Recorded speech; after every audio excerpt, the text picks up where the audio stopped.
Before I call the Chancellor, I would like to make a short statement. Over the last few days, ministers have made a series of new policy announcements with significant and wide-ranging implications for the government's fiscal policy and for the public finances. It is evident to me that they should have been made in this House in the first instance.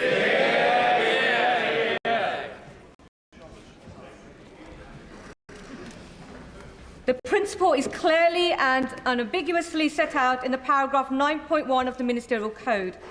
The premature disclosure of the contents of this House, contents of the budget, have always been regarded as a supreme discourtesy to this House and all of its democratically elected MPs, not to mention to Mr. Speaker and the Chairman of Ways and Means. I really don't need any help. Let me remind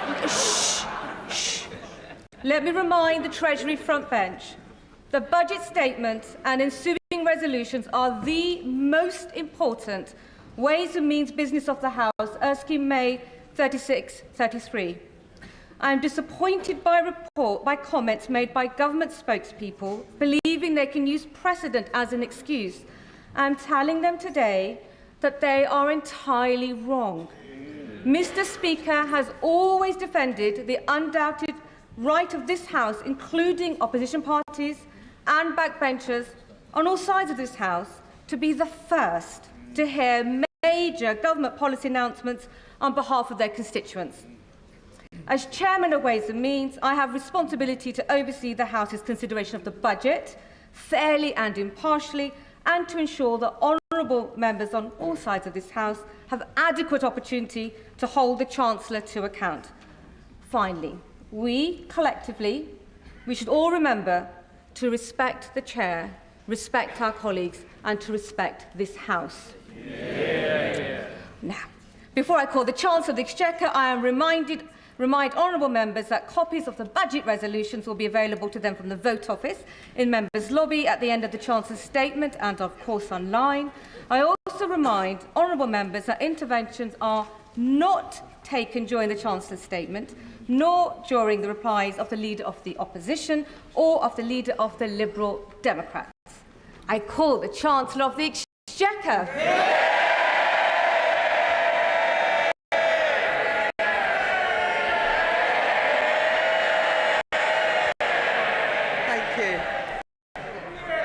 Thank you, Madam Deputy Speaker. On July the 4th, the country voted for change. This government was given a mandate to restore stability to our economy and to begin a decade of national renewal, to fix the foundations and deliver change through responsible leadership in the national interest. That is our task, and I know that we can achieve it. My belief in Britain burns brighter than ever, and the prize on offer is immense. As my right honourable friend, the Prime Minister, said on Monday, change must be felt. More pounds in people's pockets, an NHS that is there when you need it, an economy that is growing, creating wealth and opportunity for all, because that is the only way to improve living standards. And the only way to drive economic growth is to invest, invest, invest. There are no shortcuts. And to deliver that investment, we must restore economic stability and turn the page on the last 14 years.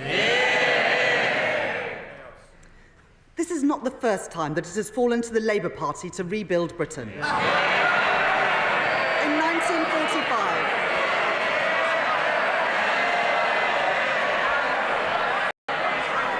1945, it was the Labour Party that rebuilt our country from the rubble of the Second World War. In 1960, 1964, it was the Labour Party that rebuilt Britain with the white heat of technology. And in 1997, it was the Labour Party that rebuilt our schools and hospitals. Today, it falls to this Labour Party, to this Labour government, to rebuild Britain once again. And while this is the first budget in more than 14 years to be delivered by a Labour Chancellor, it is the first budget in our country's history to be delivered by a woman. I am deeply proud to be Britain's first ever female Chancellor of the Exchequer.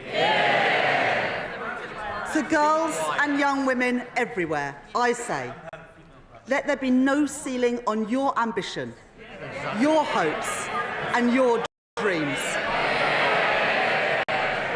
And along with the pride that I feel standing here today, there is also a responsibility to pass on a fairer society and a stronger generation to the next generation of women. Madam Deputy Speaker, the party opposite failed our country. Their austerity broke our National Health Service. Their Brexit deal harmed British businesses. And their mini-budget left families paying the price with higher mortgages. The British people have inherited their failure. A black hole in the public finances. Public services on their knees. A decade of low growth and the worst Parliament on record for living standards. Let me begin with the public finances. In July, I exposed a £22 billion black hole at the heart of the previous government's plans. A series of promises that they made but had no money to deliver. Covered up from the British people, covered up from this House. The Treasury's reserve, set aside for genuine emergencies, spent 3 times over just 3 months into the financial year. Today, on top of the detailed document that I have provided to the House in July, the government is publishing a line-by-line breakdown of the £22 billion black hole that we inherited.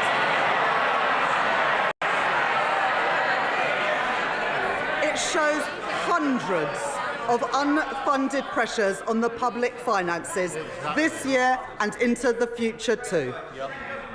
The Office for Budget Responsibility have published their own review of the circumstances around the spring budget forecast. They say that the previous government, and I quote, did not provide the OBR with all the information to them.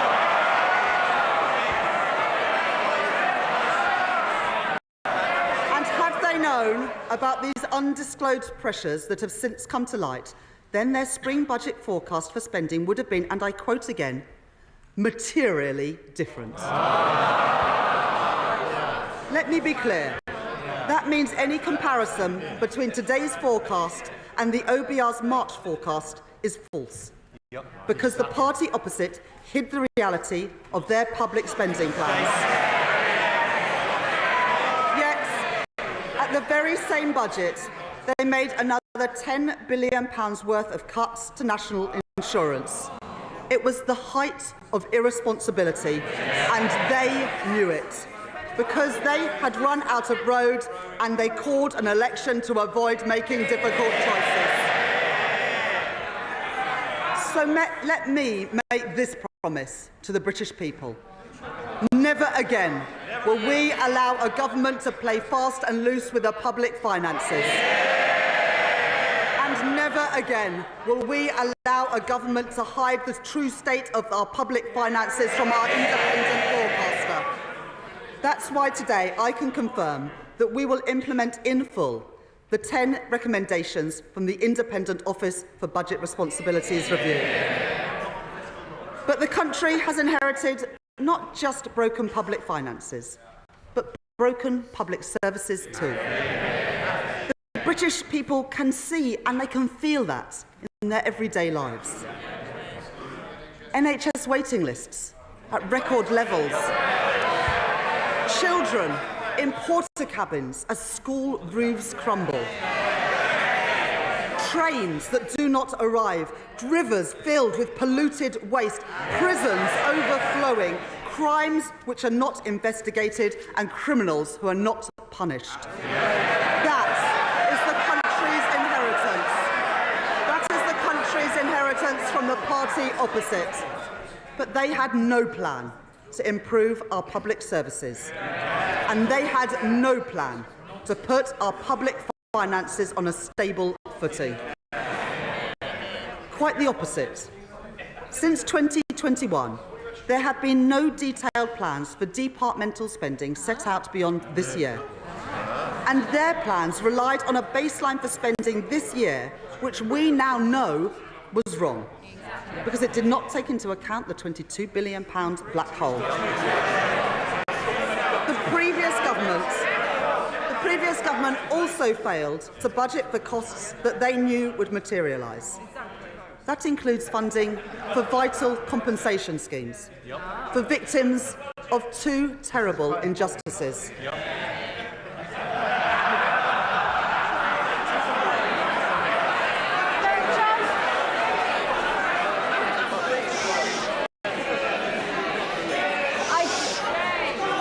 I just mentioned respecting colleagues. The public are watching. They want to hear what the Chancellor has to say. Simmer down.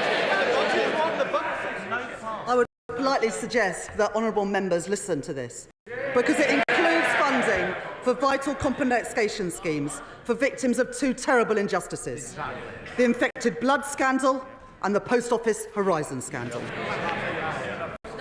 The Leader of the Opposition rightly made an unequivocal apology for the injustice of the infected blood scandal on behalf of the British state. But he did not budget for the costs of compensation. Today, for the very first time, we will provide specific funding to compensate those infected and those affected in full. With £11.8 billion in this budget. And I am also today setting aside £1.8 billion to compensate victims of the Post Office Horizon scandal.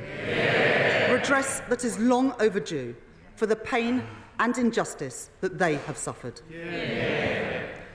Madam Deputy Speaker, the leadership campaign for the party opposite has now been going on for over 3 months. But in all that time, not one single apology for what they did to our country. Because the Conservative Party has not changed. But this is a changed Labour Party, and we will restore stability to our country once again.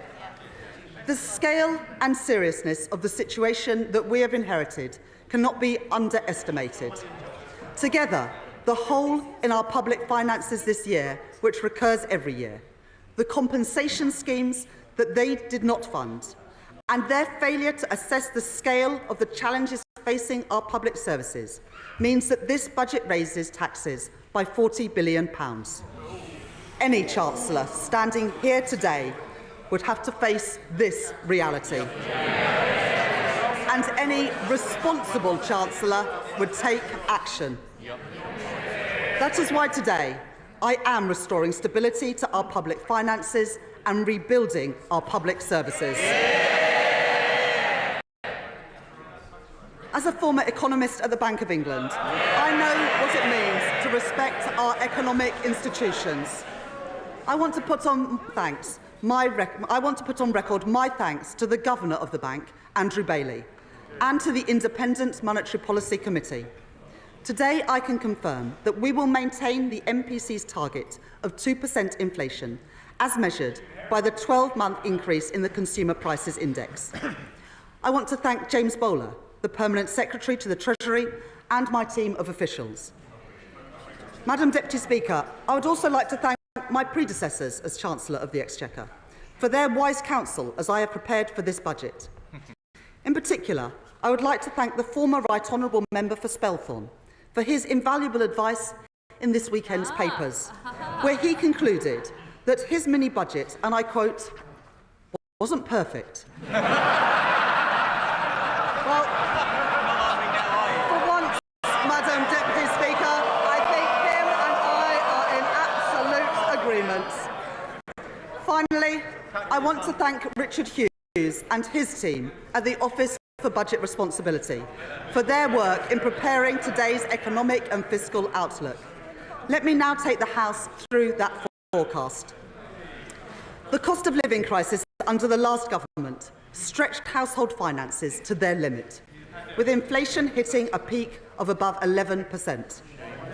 Today, the OBR say that CPI inflation will average 2.5% this year, 2.6% in 2025, then 2.3% in 2026, 2.1% in 2027, 2.1% in 2028, and 2.0% in 2029. Next, I move on to economic growth. Today's budget marks an end to short-termism. So I am pleased that for the first time, the OBR have published not only 5-year growth forecasts, but a detailed assessment of the growth impacts of our policies over the next decade too. And the new Charter for Budget Responsibility, which I am publishing today, confirms that this will become a permanent feature of our framework. The OBR forecast that real GDP growth will be 1.1% in 2024, 2.0% in 2025, 1.8% in 2026, 1.5% in 2027, 1.5% in 2028, and 1.6% in 2029. And the OBR are clear. This budget will permanently increase the supply capacity of the economy, boosting long-term growth. Every budget, it might sound shocking to them, but this government is boosting long-term economic growth. Every budget that I deliver will be focused on our mission to grow the economy. And underpinning that mission are the 7 key pillars of our growth strategy, developed and delivered alongside business, all driven forward by our excellent Financial Secretary to the Treasury. First, and most important, is to restore economic stability. That is my focus today. Second, increasing investment and building new infrastructure is vital for productivity. So we are catalysing £70 billion of investment through our National Wealth Fund. And we are transforming our planning rules to get Britain building again. Third, to ensure that all parts of the UK can realise their potential, we are working with the devolved governments and partnering with our mayors to develop local growth plans. Fourth, to improve employment prospects and skills, we are creating Skills England, delivering our plans to make work pay and tackling economic inactivity. Fifth, we are launching our long-term modern industrial strategy and expanding opportunities for our small and medium-sized businesses to grow. Sixth, to drive innovation, we are protecting record funding for research and development to harness the full potential of the UK's science base. And finally, to maximise the growth benefits of our clean energy mission, we have confirmed key investments such as carbon capture and storage to create jobs in our industrial heartlands. Our approach is already having an impact. Just 2 weeks ago, we delivered an international investment summit which saw businesses commit £63.5 billion of investment into our country, creating nearly 40,000 jobs across the United Kingdom. But we cannot undo 14 years of damage in one go. Economic growth will be our mission for the duration of this Parliament. Madam Deputy Speaker, in our manifesto, we set out the fiscal rules that would guide this government. I am confirming those today. Our stability rule and our investment rule. The stability rule means that we will bring the current budget into balance so that we do not borrow to fund day-to-day spending. We will meet this rule in 2029-30 until that becomes the 3rd year of the forecast. From then on, we will balance the current budget in the 3rd year of every budget held annually each autumn. That will provide a tougher constraint on day-to-day spending so that difficult decisions cannot be constantly delayed or deferred. The OBR say that the current budget will be in deficit by £26.2 billion in 2025-26 and £5.2 billion in 2026-27, before moving into surplus of £10.9 billion in 2027-28, £9.3 billion in 2028-29 and £9.9 billion in 2029-30, meeting our stability rule 2 years early. Monthly public sector finance data show that government borrowing in the first 6 months of this year was already running significantly higher than the OBR's March forecast. And so the OBR confirmed today that borrowing in this financial year is now £127 billion, reflecting the inheritance left by the party opposite. The increase in the net cash requirement in 2024-25 is lower than the increase in borrowing, at £22.3 billion higher than the spring forecast. Because of the action that we are taking, borrowing falls from 4.5% of GDP this year to 2.1% of GDP by the end of the forecast. Public sector net borrowing will be £105.6 billion in 2025-26, £88.5 billion in 2026-27, £72.2 billion in 2027-28, £71.9 billion in 2028-29 and £70.6 billion in 2029-2030. Madam Deputy Speaker, before I come to tax, it is vital that we are driving efficiency and reducing wasteful spending. In July, to begin delivering and dealing with our inheritance, I made £5.5 billion of savings this year. Today, we are setting a 2% productivity, efficiency and savings target for all departments to meet next year by using technology more effectively and joining up services across government. As set out in our manifesto, I will shortly be appointing our COVID Corruption Commissioner.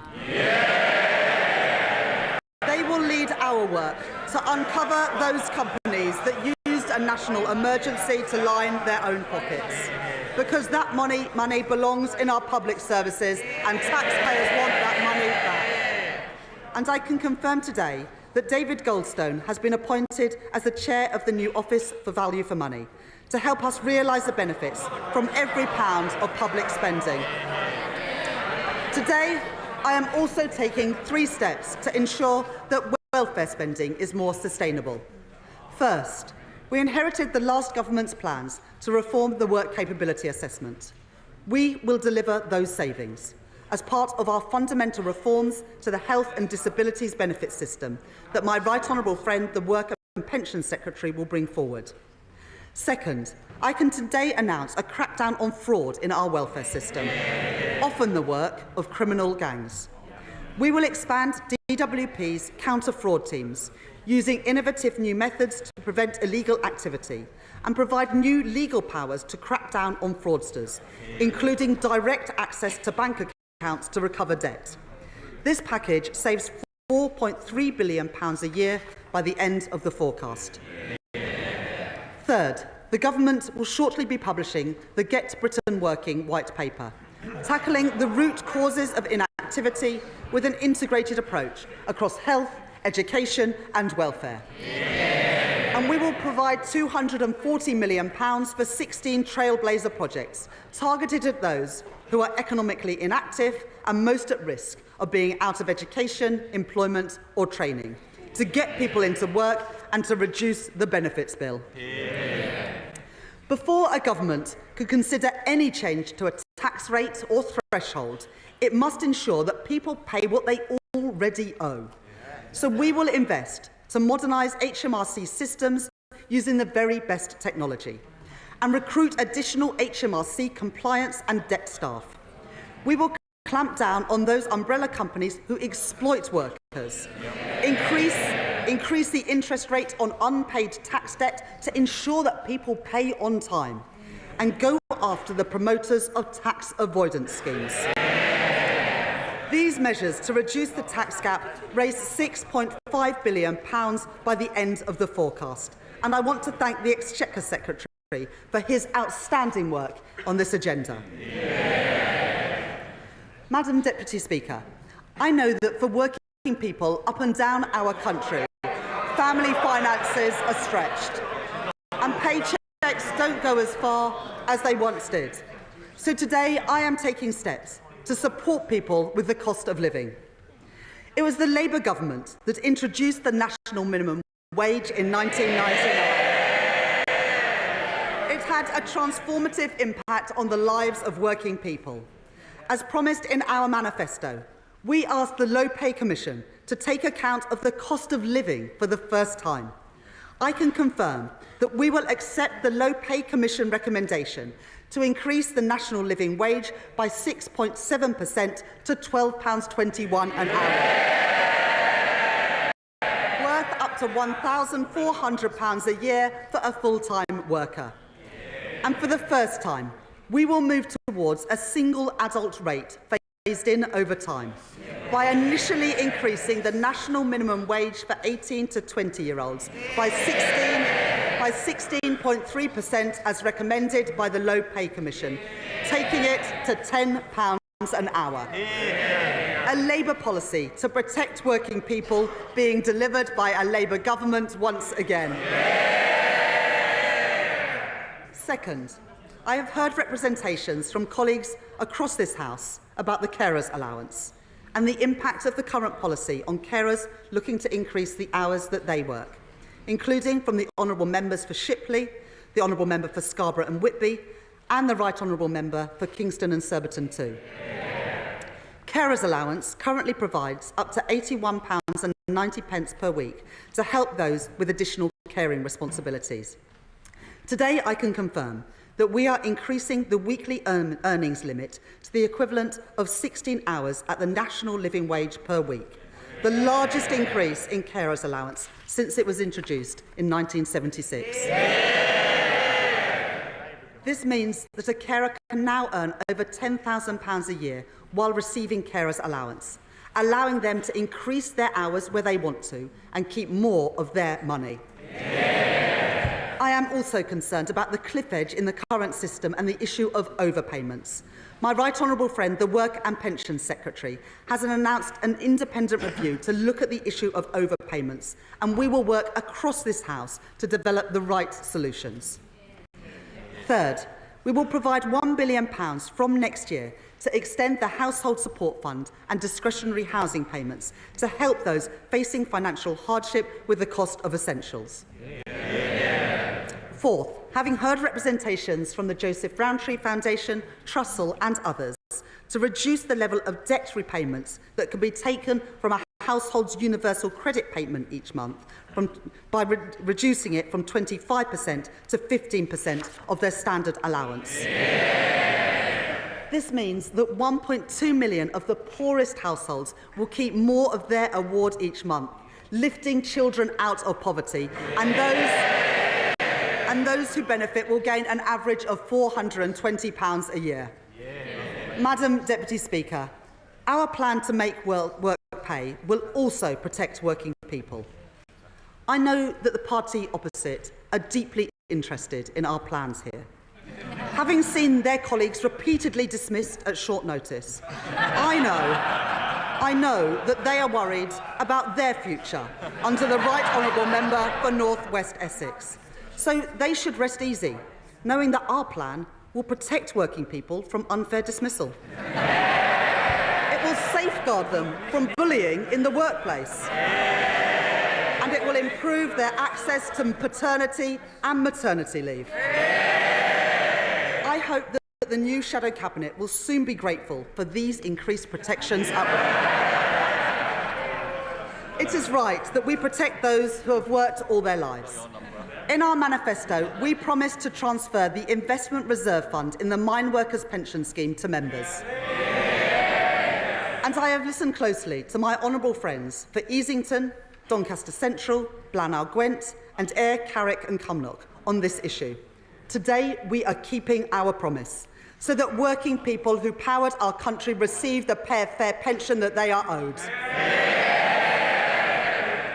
Our manifesto committed to the triple lock, meaning spending on the state pension is forecast to rise by over £31 billion by 2029-30. to ensure that our pensioners are protected in their retirement. This commitment means that while working age benefits will be uprated in line with CPI at 1.7%, the basic and new state pension will be uprated by 4.1% in 2025-26. This means that over 12 million pensioners will gain up to £470 next year, up to £275 more than if uprated by inflation. The pension credit standard minimum guarantee will also rise by 4.1%, from around £11,400 per year to around £11,850 a year for a single pensioner. While I have sought to protect working people with measures to reduce the cost of living, I've had to take some very difficult decisions on tax. I want to set out my approach to fuel duty. Baked into the numbers that I inherited from the previous government is an assumption that fuel duty will rise by RPI next year and that the temporary 5p cut will be reversed. To retain the 5p cut and to freeze fuel duty again would cost over £3 billion next year. At a time when the fiscal position is so difficult, I have to be frank with the House that this is a substantial commitment to make. I have concluded that in these difficult circumstances, while the cost of living remains high, and with a backdrop of global uncertainty, increasing fuel duty next year would be the wrong choice for working people. It would mean fuel duty rising by 7p per litre. So I have decided today to freeze fuel duty next year, and I will maintain the existing 5p cut for another year too. There will be no higher taxes at the petrol. There will be no higher taxes at the petrol pumps next year. Madam Deputy Speaker, the last government made cuts of £20 billion to employees and self-employed national insurance in their final two budgets. These tax cuts were not honest, because we now know that they were based on a forecast which the OBR say would have been materially different. It would have been materially different had they known the true extent of the last government's cover-up. Since July, I have been urged on multiple occasions to reconsider these cuts, to increase the taxes that working people pay and see in their payslips. But I have made an important choice today, to keep every single commitment that we made on tax in our manifesto. So I say to working people, I will not increase your national insurance, I will not increase your VAT, and I will not increase your income tax. Working people will not see higher taxes in their payslips as a result of the choices that I am making today. That is a promise made and a promise fulfilled. But any responsible Chancellor would need to make difficult decisions today, to raise the revenues required to fund our public services and to restore economic stability. So in today's budget, I am announcing an increase in employers' national insurance contributions. We will increase the rate of employers' national insurance by 1.2 percentage points to 15% from April 2025. And we will reduce the secondary threshold, the level at which employers start paying national insurance on each employee's salary, from £9,100 a year to £5,000. This will raise £25 billion per year by the end of the forecast period. I know that this is a difficult choice. I do not take this decision lightly. We are asking businesses to contribute more, and I know that there will be impacts of this measure felt beyond businesses too, as the OBR has set out today. But in the circumstances... Order, Chancellor! Order! Our constituents are watching. They need to be able to hear the Chancellor. Simmer down. Chancellor. But in the circumstances that I have inherited, it is the right choice to make. Successful businesses depend on successful schools. Healthy businesses depend on a healthy NHS. And a strong economy depends on strong public finances. If the party opposite chooses to oppose this choice, then they are choosing more austerity, more chaos, more instability. This is the choice that our country faces too. As I make this choice, I know it is particularly important to protect our smallest companies.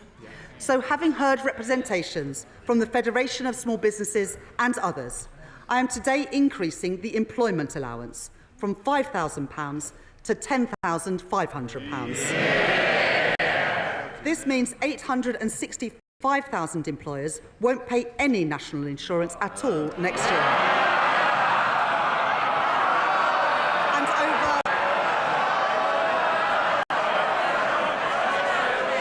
And over 1 million will pay the same or less than they did previously.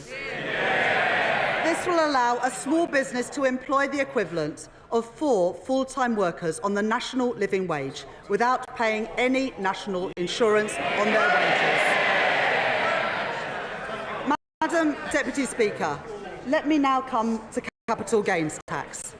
We need to drive growth, promote entrepreneurship and support wealth creation, while raising the revenue required to fund our public services and restore our public finances.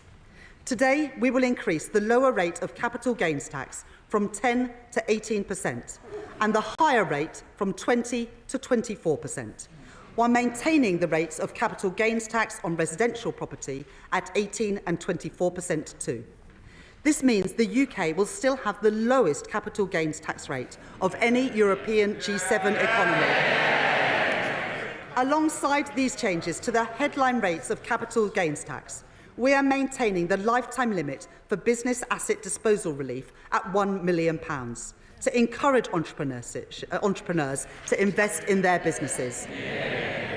Business asset disposal relief will remain at 10% this year before rising to 14% in April 2025 and to 18% from 2026-27, maintaining a significant gap compared to the higher rate of capital gains tax. Together, the OBR say that these measures will raise £2.5 billion by the end of the forecast. In a sign of this government's commitment to supporting growth and entrepreneurship, we have already extended the Enterprise Investment Scheme and the Venture Capital Trust schemes to 2035. And we will continue to work with leading entrepreneurs and venture capital firms to ensure that our policies support a positive environment for entrepreneurship in the UK. Next, inheritance tax. Only 6% of estates will pay inheritance tax this year. I understand the strongly held desire to pass down savings to children and grandchildren. So I am taking a balanced approach in my package today. First, the previous government froze inheritance tax thresholds until 2028. I will extend that freeze for a further 2 years until 2030. That means the first £325,000 of any estate can be inherited tax-free, rising to £500,000 if the estate includes a residence passed to direct descendants, and £1 million when a tax-free allowance is passed to a surviving spouse or civil partner. Second, we will close the loophole created by the previous government, made even bigger when the lifetime allowance was abolished, by bringing inherited pensions into inheritance tax from April 2027. Finally, we will reform agricultural property relief and business property relief. From April 2026, the first £1 million of combined business and agricultural assets will continue to attract no inheritance tax at all. But for assets over £1 million, inheritance tax will apply with a 50% relief at an effective rate of 20%. This will ensure that we continue to protect small family farms and with three-quarters of claims unaffected by these changes. I can also announce that we will apply a 50% relief in all circumstances on inheritance tax for shares on the alternative investment market and other similar markets, setting the effective rate of tax at 20%. Taken together, these measures raise over £2 billion by the final year of the forecast. Next, I can confirm that the Government will renew the tobacco duty escalator for the remainder of this Parliament at RPI plus 2%. Increase duty by a further 10% on hand-rolling tobacco this year, introduce a flat rate duty on all vaping liquid from October 2026, alongside an additional one-off increase in tobacco duty to maintain the incentive to give up smoking.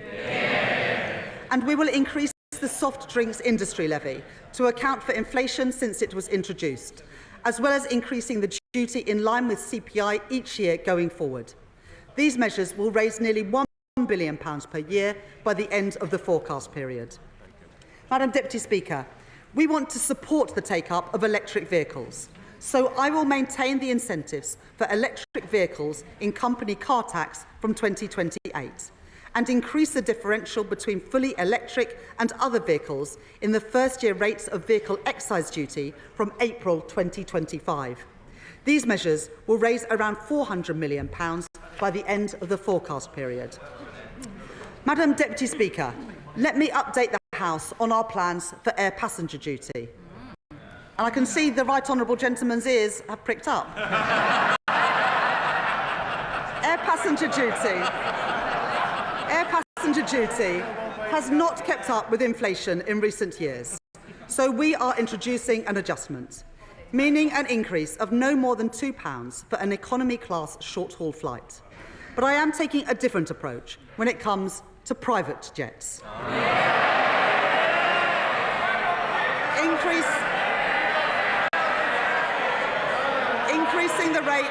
Increasing the rate of air passenger duty by a further 50%. That is equivalent to £450 per passenger for a private jet to, say, California? Madam Deputy Speaker, let us now turn to our high street businesses. I know for them a major source of concern is business rates. From 2026-27, we intend to introduce two permanently lower tax rates for retail, hospitality and leisure properties, which make up the backbone of our high streets across the country. And it is our intention that it is paid for by a higher multiplier for the most valuable properties. But the previous government created a cliff edge next year as temporary reliefs end. So I will today provide 40% relief on business rates for the retail, hospitality and leisure industry in 2025-26, up to a cap of £110,000 per business. Alongside this, the small business tax multiplier will be frozen next year. Next, I can confirm that alcohol duty rates on non-draft products will increase in line with RPI from February next year. But nearly two-thirds of alcoholic drinks sold in pubs are served on draft. So today, instead of uprating these products in line with inflation, I am cutting draft duty by 1.7%.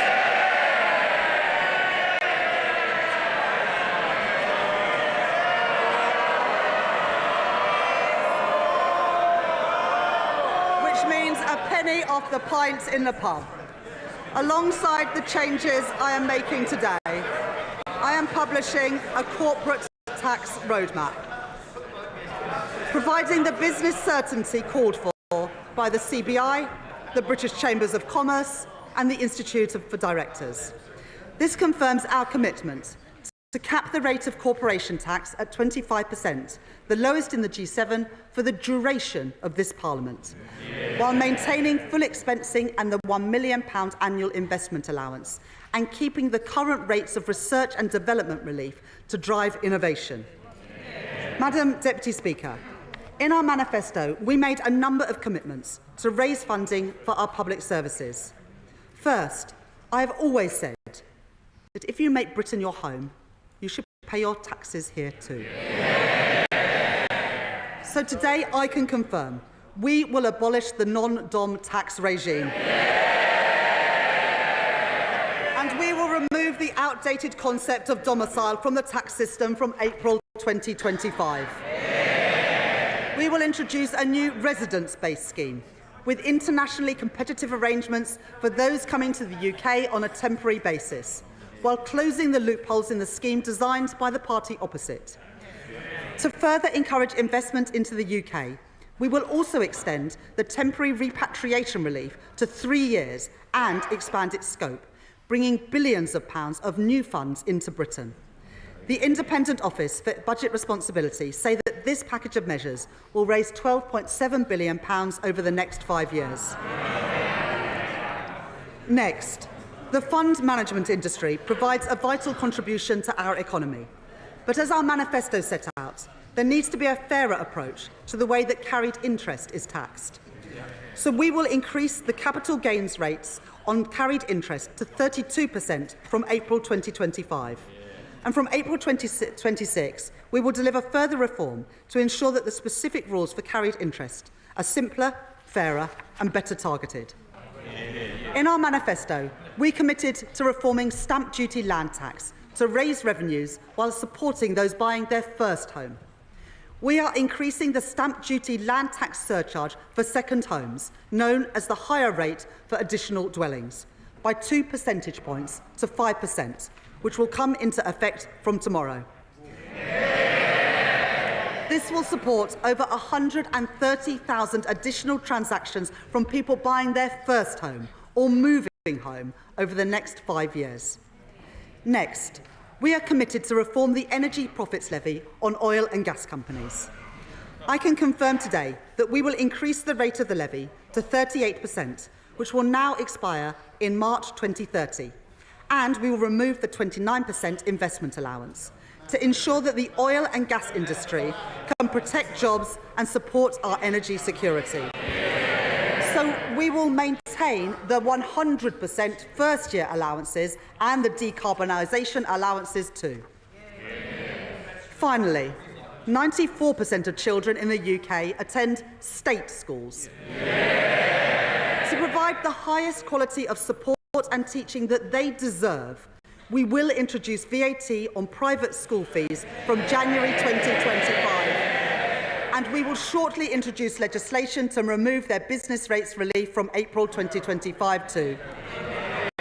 We said in our manifesto that these changes, alongside our measures to tackle tax avoidance, would bring in £8.5 billion in the final year of the forecast. I can confirm today that they will in fact raise over £9 billion to support our public services and restore our public finances. That is a promise made and a promise fulfilled. Madam Deputy Speaker, I have one final decision to take on tax today. The previous government froze income tax and national insurance thresholds in 2021, and then they did so again after the mini-budget. Extending their threshold freeze for a further 2 years raises billions of pounds, money to deal with the black hole in our public finances and repair our public services.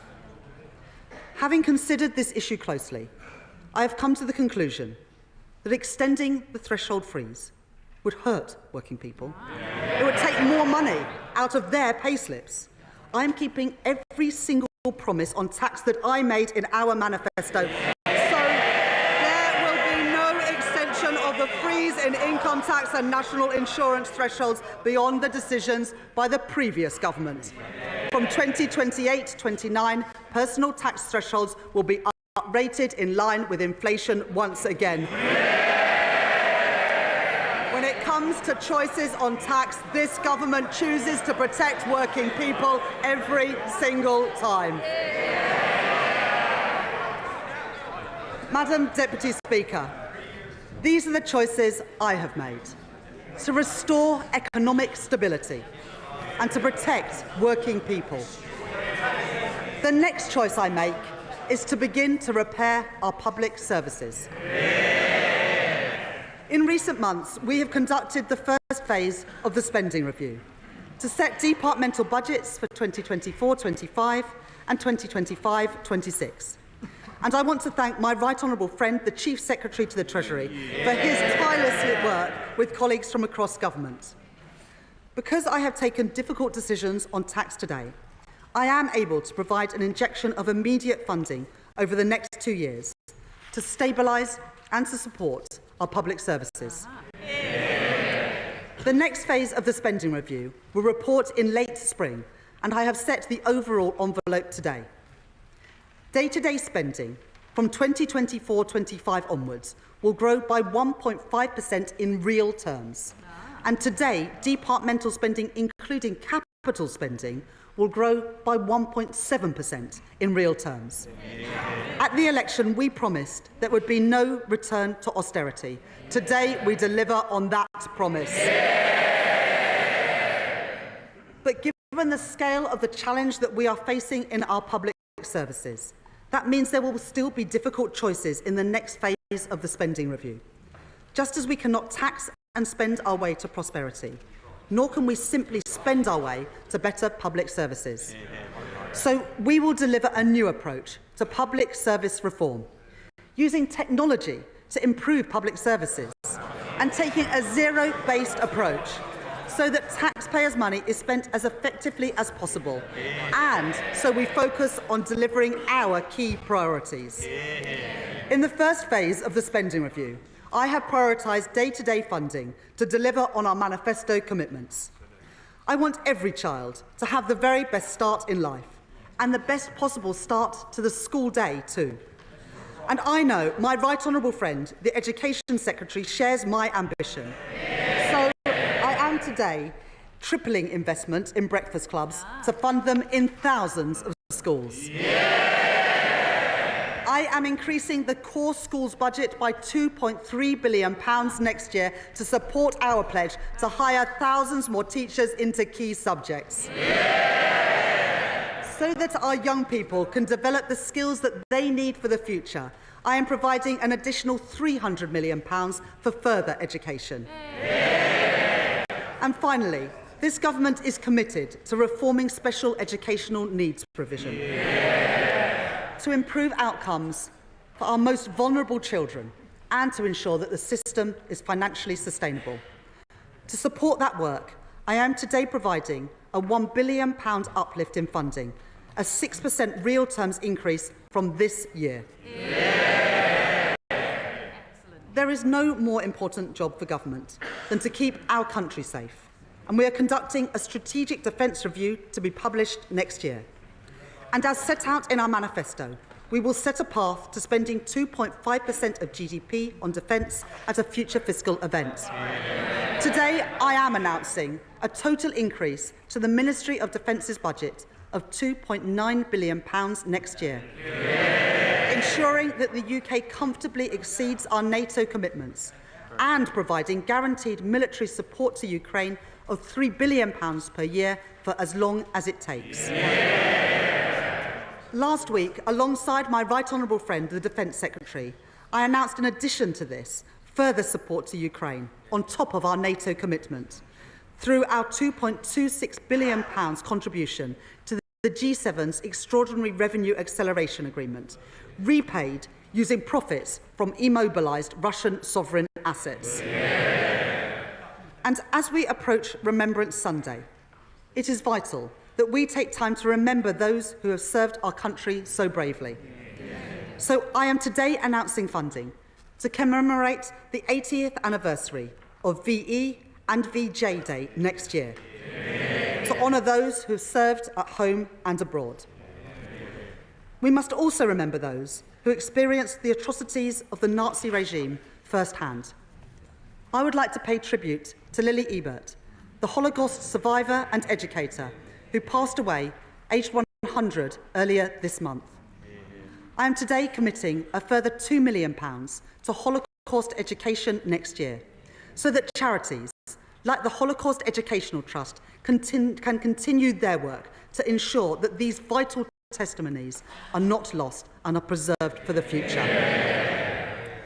Madam Deputy Speaker, to repair our public services, we also need to work alongside our mayors and local leaders.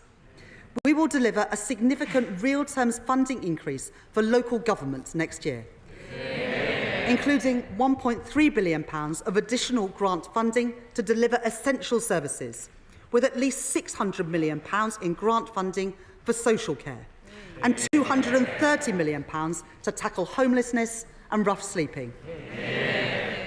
We are today confirming that Greater Manchester and the West Midlands will be the first mayoral authorities to receive integrated settlements from next year, giving mayors meaningful control of the funding for their local areas. And to support our high streets, we are taking action to deal with the sharp rise in shoplifting that we have seen in recent years. We will scrap the effective immunity for low-value shoplifting introduced by the party opposite.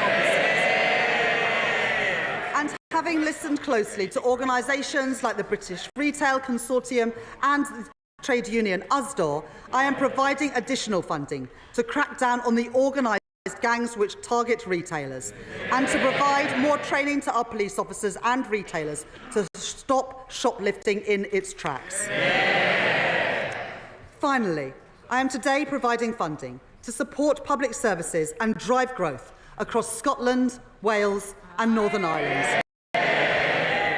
Having discussed the matter with the First Minister of Wales, Eluned Morgan, and my honourable friends for Llanelli and Pontypridd, I am today providing £25 million to the Welsh Government next year for the maintenance of coal tips to ensure that we keep our communities safe.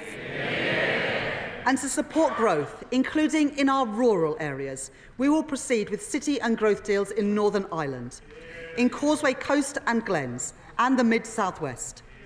And we will drive growth in Scotland, a key priority for Scottish Labour and our leader, Anna Sawar. Including with a city and growth deal in Argyll and Bute. This budget provides the devolved governments with the largest real terms funding settlements since devolution, delivering an additional £3.4 billion to the Scottish Government through the Barnett formula. Funding which must now be used effectively in Scotland to deliver the public services that the people of Scotland deserve. This budget also provides £1.7 billion to the Welsh Government and £1.5 billion to the Northern Ireland Executive in 2025-26. I said that there would be no return to austerity, and that is the choice that I have made today. Madam Deputy Speaker, to rebuild our country, we need to increase investment. The UK lags behind every other G7 country when it comes to business investment as a share of our economy. That matters. It means the UK has fallen behind in the race for new jobs, new industries and new technology. By restoring economic stability and by establishing the National Wealth Fund to catalyse private funding, we have begun to create the conditions that businesses need to invest. But there is also a significant role for public investment. For too long, we have seen Conservative Chancellors cut investment and raid capital budgets to plug gaps in day-to-day spending. The result is clear for all to see. Hospitals without the equipment they need. School buildings not fit for our children. A desperate lack of affordable housing. Economic growth held back at every turn. Under the plans I inherited, public investment was set to fall from 2.5% to 1.7% of GDP. But in Washington last week, the International Monetary Fund were clear. More public investment is badly needed in the UK. So having listened to the case made by the former Governor of the Bank of England, Mark Carney, former Treasury Minister Jim O'Neill, and the former Cabinet Secretary Gus O'Donnell, among others, I am confirming our investment rule. As set out in our manifesto, we will target debt falling as a share of the economy. Debt will be defined as public sector net financial liabilities, or net financial debt for short, a metric that has been measured by the Office for National Statistics since 2016 and forecast by the Office for Budget Responsibility since that date too. Net financial debt recognises that government investment delivers returns for taxpayers. By counting not just the liabilities on a government's balance sheet, but the financial assets too. This means that we count the benefits of that investment, not just the costs. And we free up our institutions to invest, just as they do in Germany, France and Japan. Like our stability rule, our investment rule will apply in 2029-2030 until that becomes the third year of the forecast. From that point onwards, net financial debt will fall in the third year of every forecast. Today, the OBR say that we are already meeting our target 2 years early, with net financial debt falling by 2027-28, with £15.7 billion of headroom in the final year. So that we drive the right incentives in government investments, we will introduce 4 key guardrails to ensure capital spending is good value for money and drives growth in our economy. First, our portfolio of new financial investments will be delivered by expert bodies like the National Wealth Fund, which must, by default, earn a rate of return at least as large as that on gilts. Second, we will strengthen the role of institutions to improve infrastructure delivery. Third, we will improve certainty, setting capital budgets for 5 years and extending them at every spending review every 2 years. Finally, we will ensure that there is greater transparency for capital spending, with robust annual reporting of financial investments based on accounts audited by the National Audit Office and made available to the Office for Budget Responsibility at every forecast. Taken together with our stability rule, these fiscal rules will ensure that our public finances are on a firm footing, while enabling us to invest prudently alongside business. The capital plans that I now set out to drive growth across our country and repair the fabric of our nation are only possible because of our investment rule. Let me set out those investment plans. Today, we are confirming our plans to capitalise the National Wealth Fund to invest in the industries of the future, from gigafactories to ports to green hydrogen.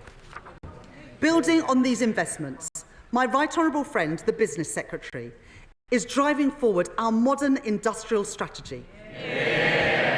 Working with businesses and organisations like Make UK to set out the sectors with the biggest growth potential.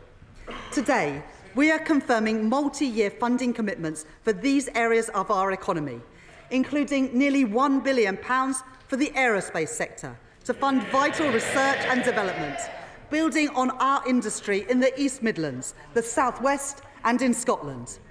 Over £2 billion for the automotive sector to support our electric vehicle industry and develop our manufacturing base, building on our strengths in the North East and the West Midlands.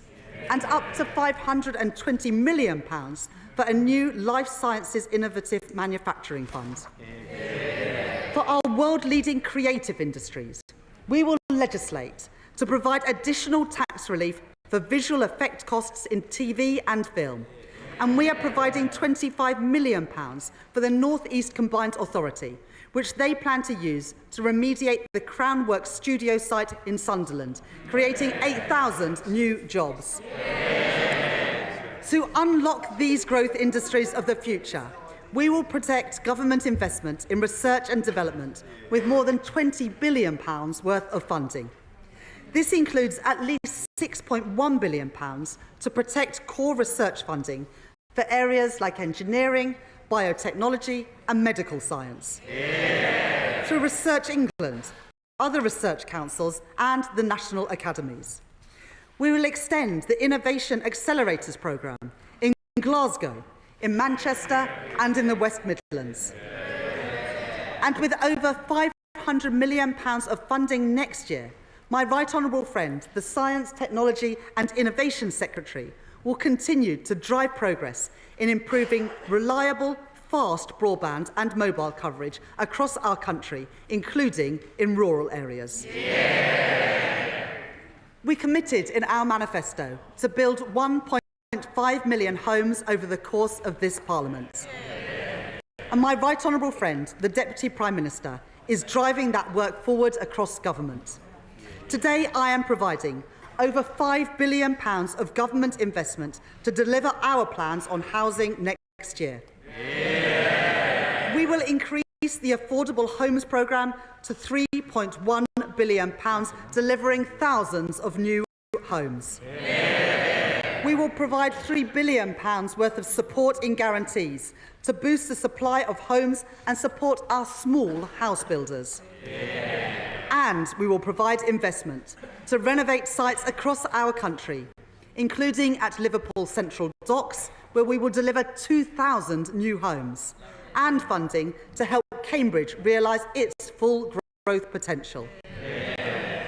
Alongside this investment, we will put the right policies in place to increase the supply of affordable housing. Yeah. Having heard representations from local authorities, social housing providers and from Shelter, I can today confirm that the government will reduce right-to-buy discounts and local authorities will be able to retain the full receipts from any sales of social housing so that we can reinvest them back into the housing stock and into new supply. By doing this, we will give more people a safe, secure and affordable place to live. We will provide stability to social housing providers with a social housing rent settlement of CPI plus 1% for the next 5 years.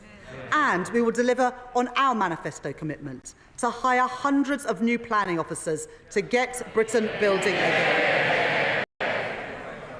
We will also make progress on our commitment to accelerate the remediation of homes following the findings of the Grenfell inquiry, with £1 billion of investment to remove dangerous cladding next year. The last government made a number of promises on transport, but it failed to fund them. Working with my right honourable friend, the Transport Secretary, I am changing that. We are today securing the delivery of the Transpennine upgrade to connect York, Leeds, Huddersfield and Manchester. Delivering fully electric local and regional services between Manchester and Staley Bridge by the end of this year. With a further electrification of services between Church Fenton and York by 2026 to help grow our economy across the north of England with faster and more reliable services. Yeah. We will deliver East-West Rail to drive growth between Oxford, Milton Keynes and Cambridge, with the first services running between Oxford, Bletchley and Milton Keynes next year, and trains between Oxford and Bedford running from 2030. We are delivering railway schemes which improve journeys for people across our country, including upgrades at Bradford Forster Square Station, improving capacity at Manchester Victoria and electrifying the Wigan to Bolton line. Yeah. My right honourable friend, the Transport Secretary, has also set out a plan for how to get a grip of HS2. Yeah. Today, we are securing delivery of the project between Old Oak Common and Birmingham, and we are committing the funding required to begin tunnelling work to London Euston Station. Yeah. This will catalyse private investment into the local area, delivering jobs and growth. Yep. I am also funding significant improvements to our roads network. For too long, potholes have been an all too visible reminder of our failure to invest as a nation. Today, that changes, with £500 million increase in road maintenance budgets next year, more than delivering on our manifesto commitment to fix an additional 1 million potholes each year. Yeah. we will provide over £650 million of local transport funding to improve connections across our country, in towns like Crewe and Grimsby, and in our villages and rural areas from Cornwall to Cumbria. And while the previous government's policy was for the bus fare cap to end this December, we understand how important bus services are for our communities. And so we will extend the cap for a further year, setting it at £3 until December 2025. Finally, we will deliver £1.3 billion of funding to improve connectivity in our city regions, funding projects like the Brierley Hill Metro extension in the West Midlands, the renewal of Sheffield Supertram, and the West Yorkshire Mass Transit, including in Bradford and Leeds.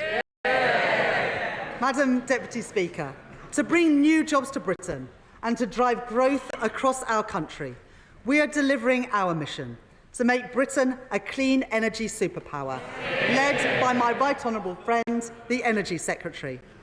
Earlier this month, we announced a significant multi-year investment between government and business into carbon capture and storage, creating 4,000 jobs across Merseyside and Teesside. Today, I am providing funding for 11 new green hydrogen projects across England, Scotland and Wales. They will be amongst the first commercial-scale projects anywhere in the world, including in Bridgend, East Renfrewshire and Barrow-in-Furness. We are kick-starting the Warm Homes Plan by confirming an initial £3.4 billion over the next 3 years to transform 350,000 homes, including 250,000 low-income and social homes. And we will establish GB Energy, providing funding next year to set up GB Energy at its new home in Aberdeen. Overall, we will invest an additional £100 billion over the next 5 years in capital spending, only possible because of our investment rule. The OBR say today that this investment will drive growth across our country in the next 5 years, and in the longer term, increase GDP by up to 1.4%. It will crowd in private investment, meaning more jobs and more opportunities in every corner of the UK. That is the choice that I have made, to invest in our country and to grow our economy. Today, I am setting out 2 final areas in which investment is so badly needed to repair the fabric of our nation. Madam Deputy Speaker, my right honourable friend, the member for Lewisham West and East Dulwich and I joined the Labour Party because of the condition of our schools in the 1980s and the 1990s under Conservative governments. When we were at secondary school, my sixth form was a couple of prefab huts in the playground. My school, like so many others, was rebuilt by the last Labour government. But today, after 14 years of Tory government, progress has gone backwards. School roofs are crumbling and millions of children are facing the same backdrop as I did. I will be the Chancellor that changes that. So today, I am providing £6.7 billion of capital investment to the Department for Education next year, a 19% real terms increase on this year. That includes £1.4 billion to rebuild over 500 schools in the greatest need, including St Helens Primary School in Hartlepool and Mercia Academy in Derby, and so many more across our country. And we will provide £2.1 billion more to improve school maintenance, £300 million more than this year, ensuring that all our children can learn somewhere safe, including dealing with RAC-affected schools in the constituencies of my right honourable friends for Watford, Stourbridge, Hyndburn and beyond. Yeah. Alongside investment in new teachers and funding through thousands of new breakfast clubs, this government is giving our children and young people the opportunities that they deserve. Yeah. Madam Deputy Speaker, I come to our most cherished public service of all, our NHS. Yeah. My right honourable friend, the Health Secretary, is beginning to repair the damage of the last 14 years. Yeah. In our first week in office, he commissioned an independent report into the state of our health service by Lord Darcy. Its conclusions were damning. While our NHS staff do a remarkable job, and we thank them for it, it is clear that in so many areas, we are moving in the wrong direction. 100,000 infants waited over 6 hours in A&E last year. 350,000 people are waiting a year for mental health support. Cancer deaths here higher than in other countries. It is simply unforgivable. In the spring, we will publish a 10-year plan for the NHS to deliver a shift from hospital to community, from analogue to digital, and from sickness to prevention. Today, we are announcing a down payment on that plan to enable the NHS to deliver 2% productivity growth next year. These reforms are vital, but we should be honest. The state of the NHS that we have inherited after, and I quote Lord Darcy, the most austere decade since the NHS was founded, means that reform must come alongside investment. So today, because of the difficult decisions that I have taken on tax, welfare and spending, I can announce that I am providing a £22.6 billion increase in the day-to-day health budget and a £3.1 billion increase in the capital budget over this year and next. This is the largest real terms growth in day-to-day NHS spending outside of COVID since 2010. Let me set out what this funding is delivering. Many NHS buildings have been left in a state of disrepair. So we will provide £1 billion of health capital investment next year to address the backlog of repairs and upgrades across our NHS.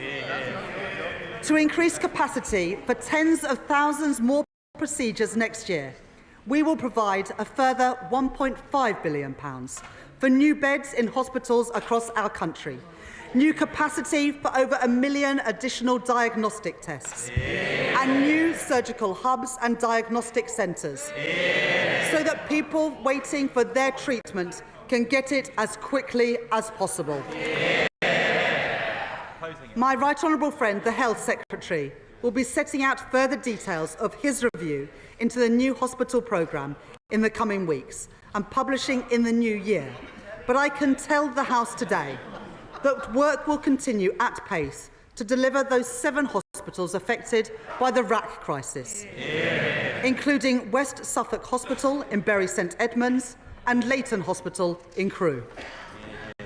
And finally, because of this record injection of funding, because of the thousands of additional beds that we have secured, and because of the reforms that we are delivering in our NHS, we can now begin to bring waiting lists down more quickly and move towards our target for waiting times to be no longer than 18 weeks.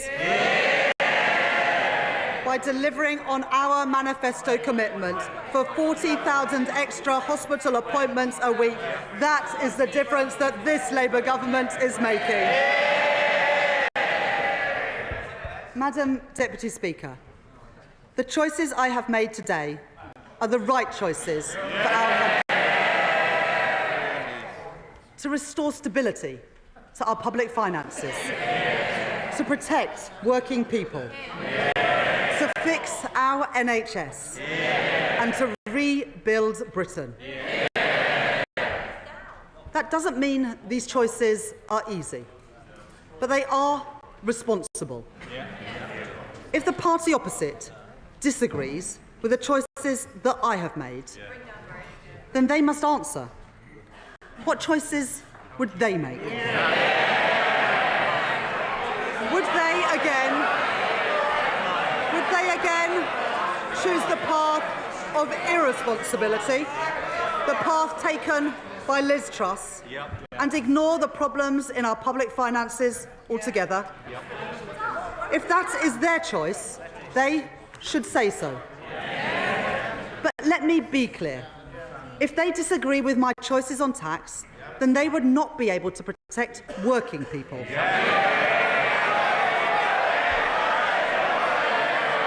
they disagree with our plans to fund public services, then they would have to cut schools and hospitals. And if they disagree with our investment rule, then they would have to delay or cancel thousands of projects which drive growth across our country. This is a moment of fundamental choice for Britain.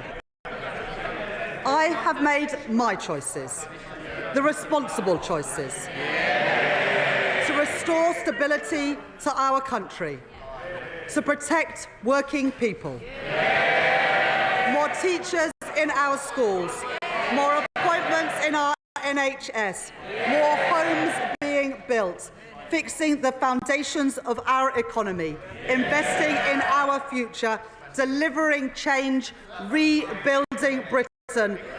We on these benches commend those choices, and I commend this statement to the House.